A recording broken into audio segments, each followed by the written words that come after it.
can't put us out. We your relatives. You're a damn lie. Ain't nobody in my family like neither one of y'all. Like, get out of my way, Chris. They cut his salary down $5,000. He was making $10K in Vegas. And the most that I'd ever made on Broadway or in a film was $5,000. Huh?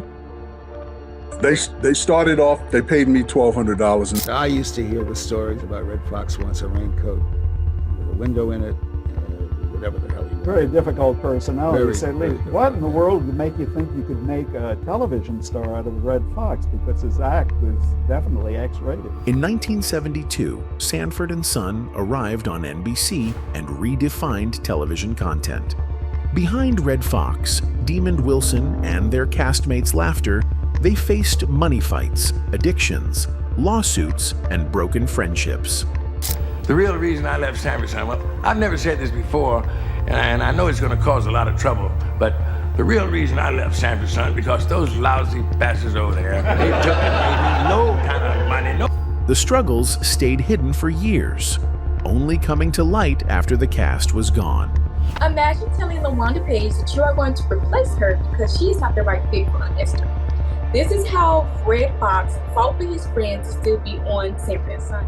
To fans, it was a funny sitcom about a father and son running a junkyard. But off camera, the story was very different. I went in there and said, hey, if you don't pay me, I ain't coming back here. And they said, we'll see about that with your little cocky self. That's when I went to Vegas. Stay tuned, because the truth is stranger than the show itself. When Sanford and Son first hit American television screens, it almost never made it there at all. Norman Lear and Bud Yorkin had the idea to adapt the British hit Steptoe and Son for U.S. audiences. Their first stop was CBS, which already had a powerhouse comedy in All in the Family. But CBS executives turned it down. What they did not realize was that Lear and Yorkin had intended the series to be led by black actors. That was quite a departure. There wasn't much precedent for two black men to be starring in a primetime network television series. When Fred Silverman, then head of CBS, found out later, he admitted bluntly, "It was one of the stupidest things I did at CBS." NBC jumped at the opportunity. For them, it was a bold gamble. Not only would it be one of the few sitcoms on network television with a black lead, but the man at the center of it was Redd Foxx, a comedian best known for raw and raunchy stand-up routines. Foxx had released dozens of so-called party records filled with jokes that were considered far too explicit for television. Many people in the industry doubted he could tone it down enough for family audiences. What in the world would make you think you could make a television star out of Redd Foxx? Because his act was definitely X-rated. NBC rolled the dice anyway, and the reward was immediate. Within its first season, Sanford and Son was a ratings giant, pulling millions of viewers and cementing NBC as a competitor to CBS's dominance. But the gamble was not just about who would star in the show. It was about how audiences would connect to Fred Sanford himself. Redd Foxx was only 49 years old when the series began, but Fred Sanford was written as a cranky, 65-year-old junk dealer. To sell the part, Foxx transformed himself. He wore heavy makeup to age his face, and more cleverly, he used weighted shoes. Those shoes forced him to walk slowly, producing the famous shuffle that became one of Fred Sanford's trademarks. The transformation was so convincing that audiences assumed Foxx was much older than he really was. For years afterward, people were shocked to learn he had still been in his 40s. Behind the scenes, the writing was also a risk. Much of the early staff was white, and Foxx often argued that the jokes did not reflect the way black audiences talked or lived. One example became famous, a gag involving the board game Monopoly. Foxx refused, telling the writers, "Black people don't play Monopoly." That I would be able to know what was black better than anyone else, and I told them because I've been black longer than all y'all. Over time, the producers brought in black writers like Paul Mooney and Richard Pryor, whose voices gave the show sharper cultural relevance and authenticity. And I was nervous about that, and then every day they changed the script, and I didn't know that, And I'd go home and I'd study so hard, and the next day I'd go back, some lines were changed. While audiences laughed, tensions were brewing. Fox felt underpaid and underappreciated. That frustration would soon erupt into one of the most explosive salary disputes in television history. By the time the third season rolled around in 1973, Sanford and Son was no longer just a hit, it was NBC's crown jewel. The network relied on Fred Sanford's antics to keep millions tuning in every week. But Redd Foxx believed the network was profiting from his work far more than he was being compensated. He was making $19,000 per episode. By the standards of the day, it was a very large paycheck. But Fox wanted something more lasting. He demanded not only a raise, but also a 25% ownership stake in the show.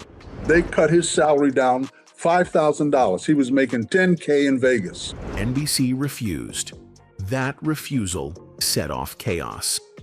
Fox abruptly walked off the set in protest, leaving the rest of the cast scrambling. For weeks, Whitman Mayo, who played Grady, had to take over as the main character while the scripts were rewritten. That tailgate is faster. And besides, I gotta get this house clean. With your father still away in St. Louis, I have to take charge of things just like he said. Audiences were confused by episodes that suddenly shifted away from Fred Sanford. Behind the scenes, producers were livid. The standoff grew so intense that they filed a $10 million lawsuit against Fox. Eventually, cooler heads prevailed. Fox negotiated a deal that gave him everything he wanted: a pay raise to $25,000 per episode and a share of the show's net profits. Overnight, he became one of the highest-paid comedians in television. The victory showed his star power, but the scars it left on relationships were permanent. Demond Wilson later revealed that he did not even hear about Fox's walkout from Fox himself. Instead, he heard about it from a hallway newscaster on the studio lot. To Wilson, it was a betrayal. That betrayal deeply wounded the friendship they had built. Off-screen, their bond as father and son began to crumble. He said, then you don't know. Redd had a full page, front page on Variety said that this is it.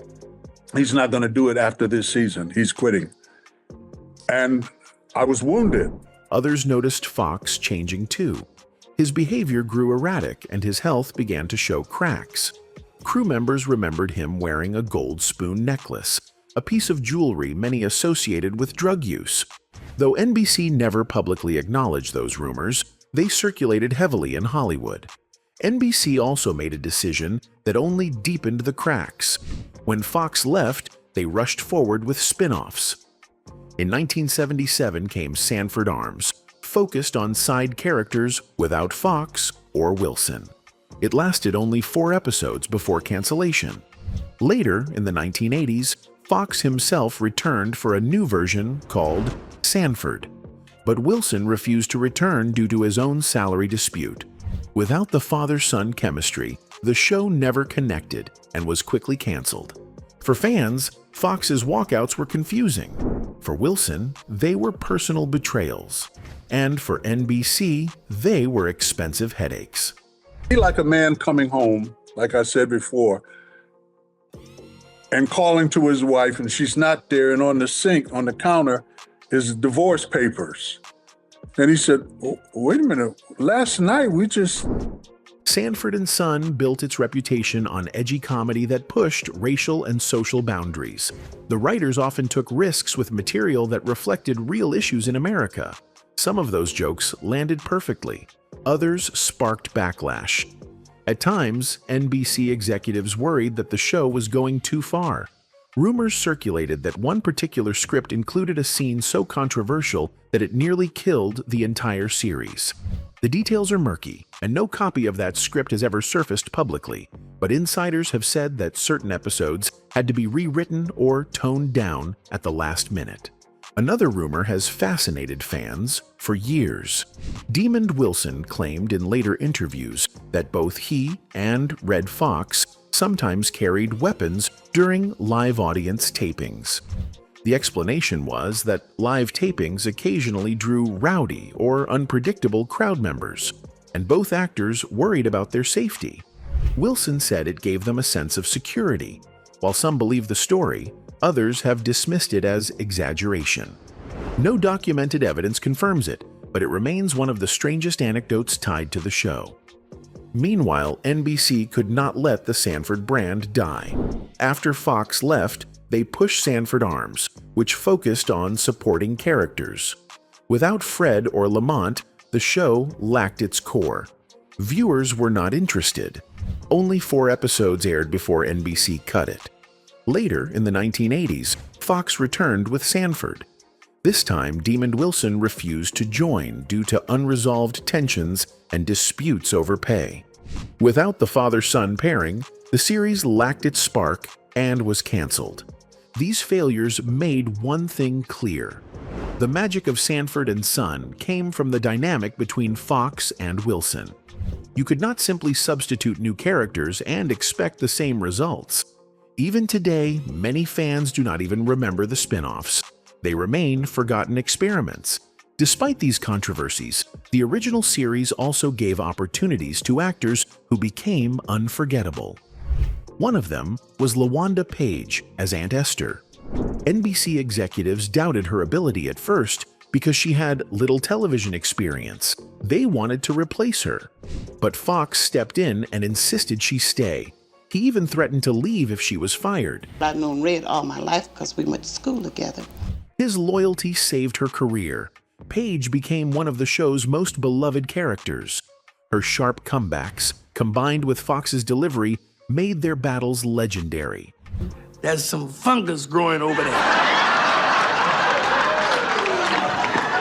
Watch it, sucker!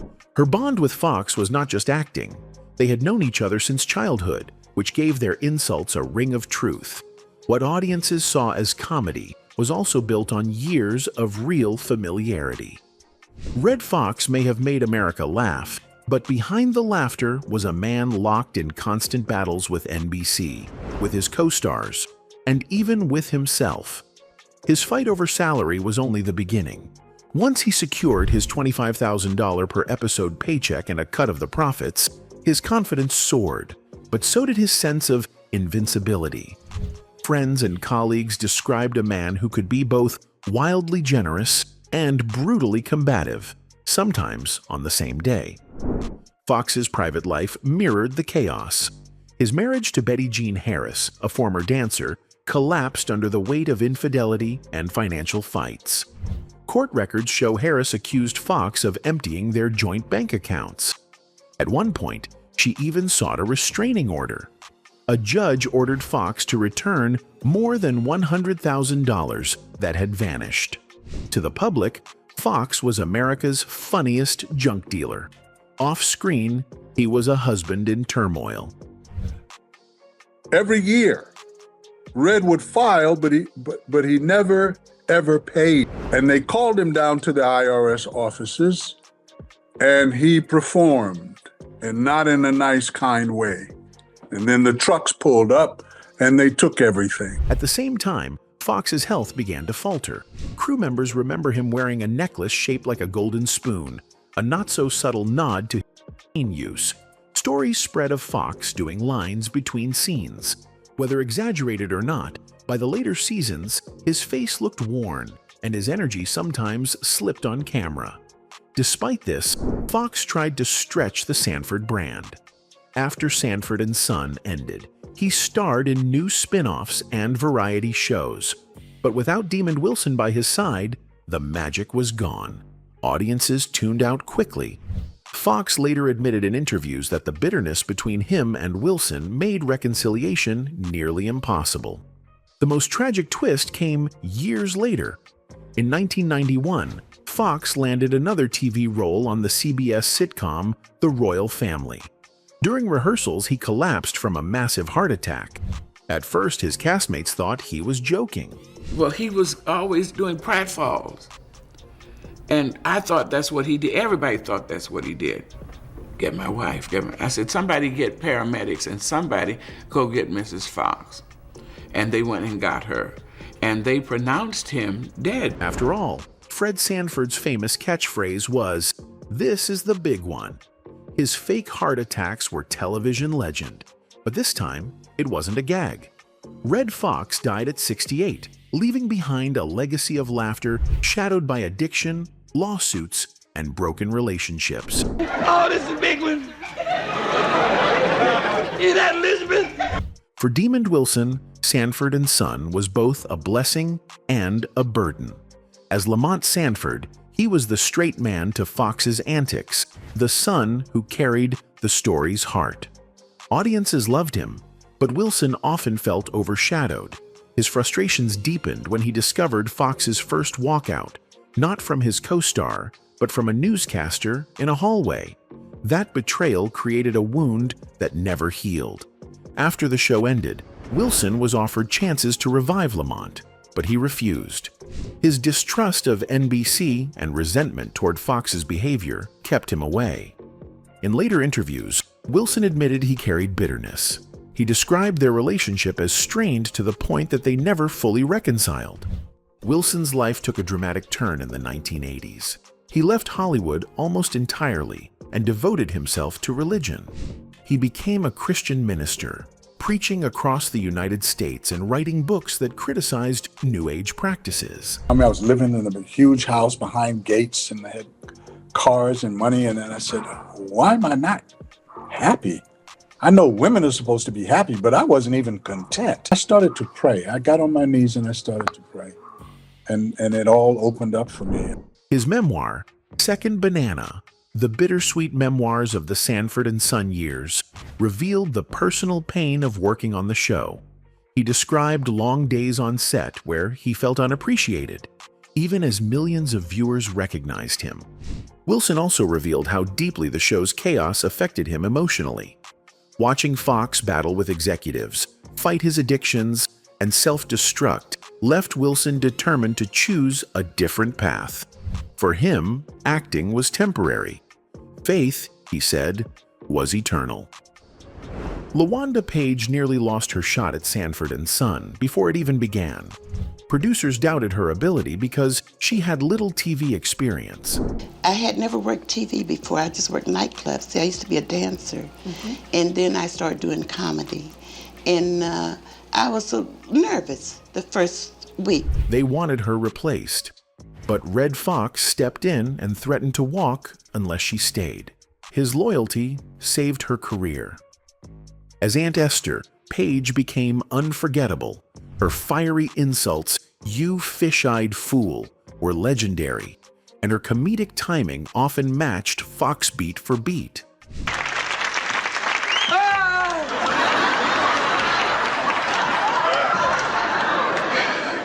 I just came over to help you stay awake, you old fish fool. But her personal life was far from comedic. Page endured tragedy early on, losing her infant son in 1935. She later married multiple times, but was widowed more than once. Those personal losses shaped her toughness. Page also leaned heavily on her faith. Later in life, she turned to the Holiness Church, embracing evangelism and mixing her comedy career with spiritual teaching. Her dual life as both a raunchy comedian and a church evangelist surprised many fans, but for Page, it was not a contradiction. It was survival. Despite her success, health issues followed her into her later years. She suffered from diabetes and heart disease, which ultimately claimed her life in 2002 at age 81. To fans, she will always be Aunt Esther, the quick-tongued rival of Fred Sanford. To her peers, she was a survivor who carved out her place in a business that almost denied her. While Fox, Wilson, and Page defined Sanford and Son, other cast members also left their marks, though their lives took very different paths. Nathaniel Taylor, who played Lamont's slick friend Rollo, had fame during the show's run, but struggled afterward. In 1986, he was arrested in connection with a burglary involving computers and typewriters worth over $200,000. Though he continued acting, his legal troubles followed him. He passed away in 2019 at the age of 80 from a heart attack. There? There.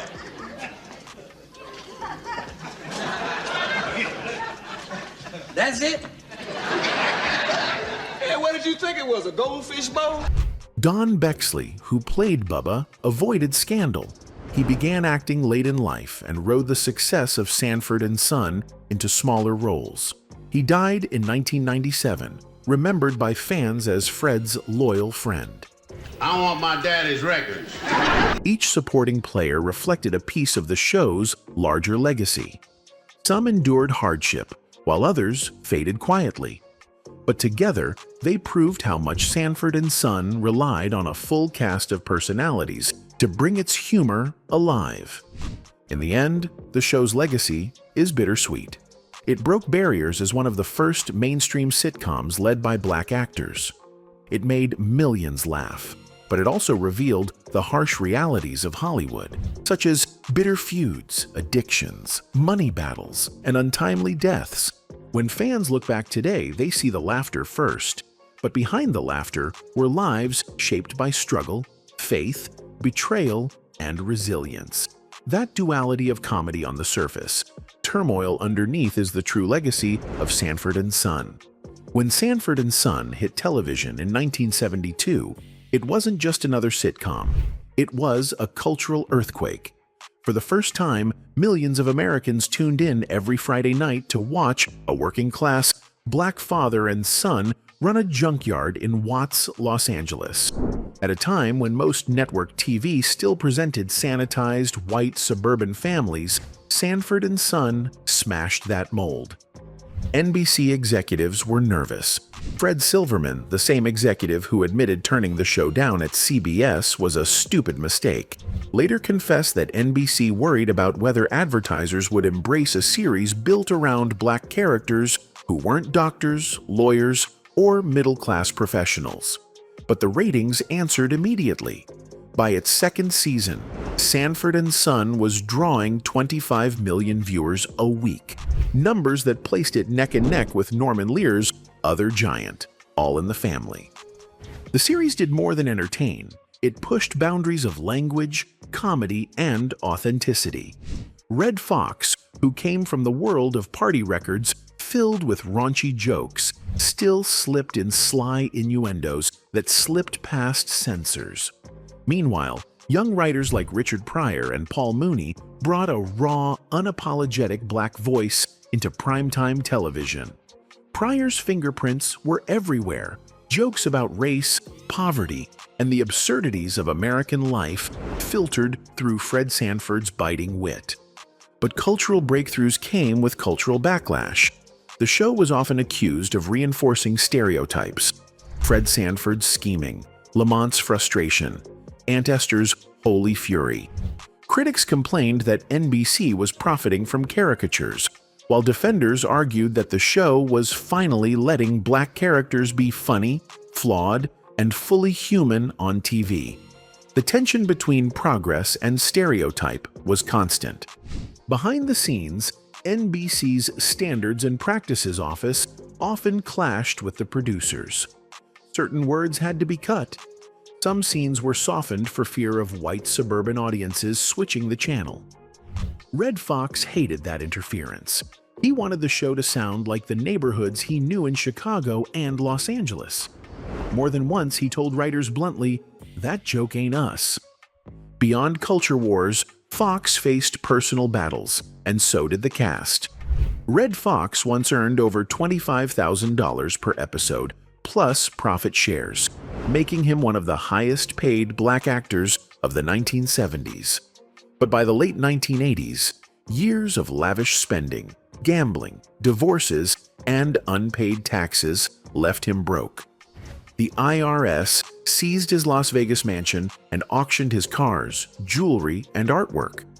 Despite his peak wealth, Fox died owing millions, and yet the influence of Sanford and Son outlived every scandal.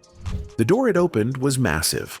Without it, there may have been no Good Times, no Jeffersons, no 227, no Martin, Eddie Murphy once said that watching Redd Foxx taught him timing.